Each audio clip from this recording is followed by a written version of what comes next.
a colorless world. I am a nameless protagonist in a never-ending story set in a bleak and desolate place. This world has lost all color.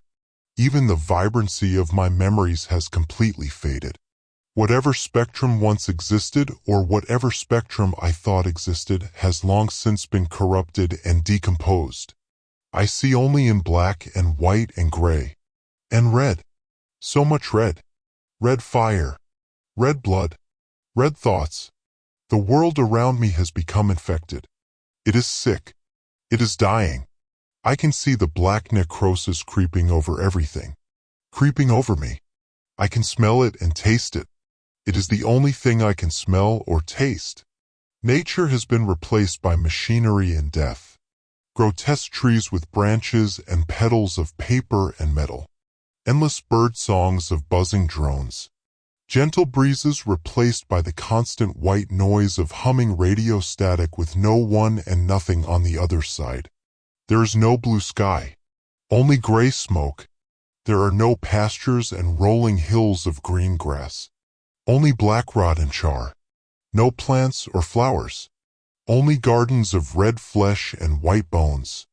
The birds are black. The other animals are dead. And we have made it this way. I have been here long enough to see most of my friends die. Those who are still here have also become colorless and unrecognizable. Their pale white skin covered by powdered black soot and festering red wounds. The blood starts out as red, but that too soon fades to a decrepit rotten black. Even the unique colors of their eyes have all faded. They all look the exact same. I do not know them anymore. I am sure they have forgotten me as well. I have certainly forgotten myself. When they die, they are an alabaster white, and then a ghoulish blue, and then a rotten black, and then their bones are white. There is still color in other parts of the world. People still look different and unique, but not here. The men who decide to kill the world do so in beautiful, ornate offices carved out of aged mahogany with beautiful rich tones of brown and gold and little flecks of orange and yellow swirling within the woodwork. They wear supple suits and ties made of vibrant tonal textiles. Navy blue with burnt orange, forest green with midnight polka dots, deep maroon with silver and onyx plaid. Their hair is platinum blonde and dark brown and strawberry red and jet black. Their eyes are ocean blue or hazel green or rich chestnut brown. But here, everything is colorless, because of the men who kill the world, and because we kill it for them. The gunfire lights up our faces, but this only momentarily casts a hellish crimson over our unflinching masks. We look like devils, like demons. These flashes reveal no emotions, no happiness, no fear, nothing. Only ghostly white faces covered in vile black filth and visceral red gore.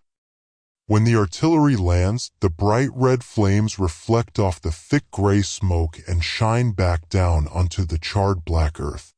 Everywhere I look, all I see is black and red and white and gray. If it weren't for the fact that I can feel my feet planted beneath me, I would not be able to tell which way was up or down. But I do not bother to look up or down or left or right. I only look forward, towards the enemy. And they look like me. Colorless. The black and gray metal machines of war crawl past us like exhausted lumbering beasts. They are just as broken and beaten as we are, caked in umber mud and ash and viscera. They buzz with deafening sounds and spit dark, opaque black plumes of smoke, polluting the air with toxic fumes from gasoline and oil. They drip dark viscous fluids which seep deep into the mud and kill every living thing they come in contact with, blackening the earth. When the mortars land, they blast choking gray smoke and dark charred dirt up into the sky. It rains back down upon us. Sometimes when the mortars hit their mark, it rains red too. Slick, metallic, crimson, and dark. What goes up must come back down, on top of us. And so we lose even more color. Some of us still hope for color.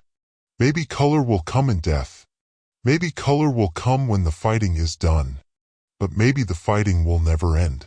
Maybe death is black. Maybe color never existed at all. Maybe the color of life was an illusion all along. I've been colorblind for so long I can no longer tell. And I no longer care.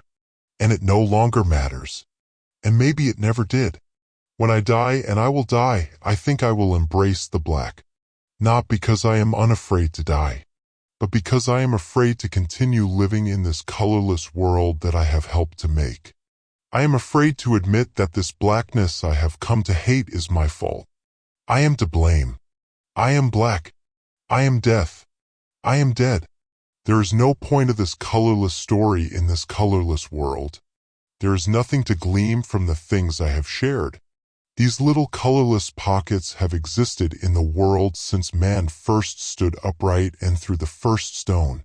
Since man first used fire for violence and war instead of warmth and comfort. These colorless pockets continue to grow and grow and grow. As they always have. As they always will. Because despite whatever color may exist on the surface levels of shared human existence, when enough time comes to pass, the blackness is exposed.